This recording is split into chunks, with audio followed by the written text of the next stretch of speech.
சித்திரான்னத்தில் உளுந்து ஓதரை பார்க்க போகிறோம். உளுந்து வந்து இந்த தொலியோடு இருக்கும் இல்லைங்களா, இந்த உடச்ச உளுந்து வந்து 1 டேபிள் ஸ்பூன் எடுத்துருக்கேன், சேர்த்துக்கலாம். அந்த உளுந்தோட ஒரு 10 மிளகு, ஒரு அரை டீஸ்பூன் வந்து ஜீரகம், ஒரே ஒரு காஞ்ச மிளகாய், இது எல்லாத்தையும் சேர்த்து நல்லா வறுபட்டுச்சு. இப்போ வந்து நல்லா ஆற விட்டு பவுட்ரு பண்ணி வறுத்த சாமானில் மிக்சி ஜாரில் போட்டிருக்கேன். இதை நல்லா திரிச்சிட்டு வந்துடுறேன். கடலை பருப்பு சேர்த்துடலாம், காஞ்ச மிளகாய், நிலக்கடலை, வறுத்த கடலை, அதோட கருவேப்பிலையும் சேர்த்துருக்கேன். இப்போ வந்து வறுத்து அரைச்ச இந்த பொடியை வந்து இதில் சேர்த்துடலாம். தேவையான உப்பு இதிலேயே சேர்த்துடலாம். நம்ம சாதத்துக்கு சேர்த்தே நான் வந்து உப்பு சேர்த்துட்றேன்.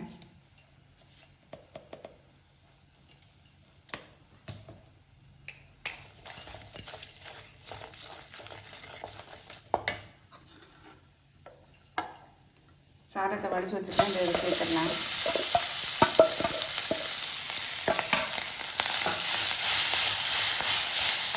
சிம்மில் வச்சுக்கோங்க நல்லா.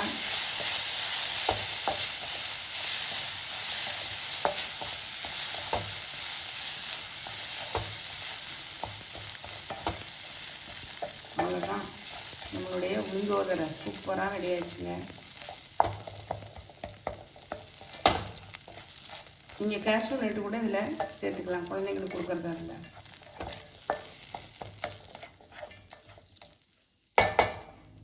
இதில் பெருங்காயம் சேர்க்க மறந்துட்டேன், பெருங்காயம் சேர்த்துக்கோங்க. நீங்கள் அதை தாளிக்கும் போதே நீங்கள் வந்து பெருங்காயத்தை சேர்த்திங்கன்னா வாசனையாக இருக்கும்.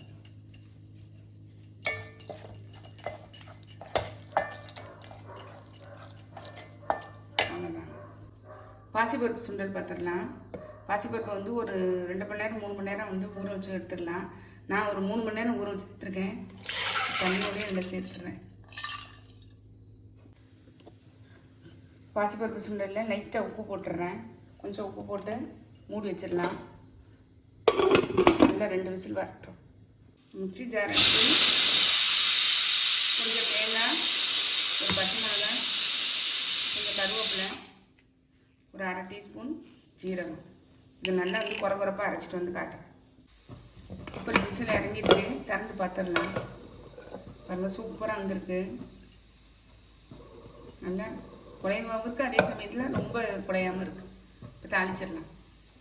அடுப்பில் வந்து கடாய் போட்டு எண்ணெய் ஊற்றிருக்கேன். கடுகு போட்டுடலாம்.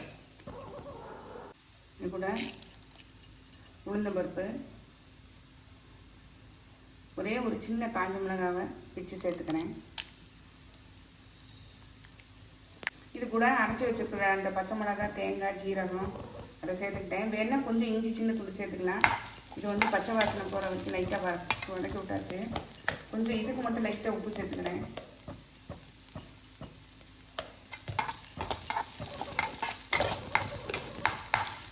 இப்போ வேக வச்ச சுண்டல் இதில் சேர்த்துடலாம்.